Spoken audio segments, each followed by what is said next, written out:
حوصلہ افزائی کرنا سیکھیے، پریشان تو سبھی کرتے ہیں۔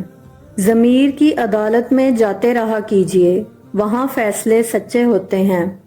معاشرے کے بدترین لوگ وہ ہیں جو کمزور کی غلطی پر شور مچاتے ہیں، طاقتور کی غلطی پر مجرمانہ خاموشی اختیار کرتے ہیں۔ دودھ پیتے موسیٰ غرق نہیں ہوئے، حالانکہ وہ اپنی کمزوری کی انتہا پر تھے، اور فرعون غرق ہو گیا، حالانکہ وہ اپنی طاقت کی انتہا پر تھا۔ اپنے معاملے کو اللہ کے سپرد کر دو، اصل طاقت اور قوت کی مالک اللہ ہی کی ذات ہے۔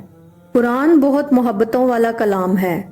قرآن غم کی راتوں میں امید کا چراغ ہے، وحشت کے عالم میں صبر و قرار ہے، اداسی کے موسم میں تسلی و بھروسہ ہے، خزاں بھری زندگی میں بہار کا پیامبر ہے، اور موت کے بعد بھی وصول ہونے والا تحفہ ہے۔ دل نہ راضی ہو تب بھی دعا کے لیے ہاتھ اٹھاؤ، کوئی امید باقی نہ رہے تب بھی اس سے مانگو۔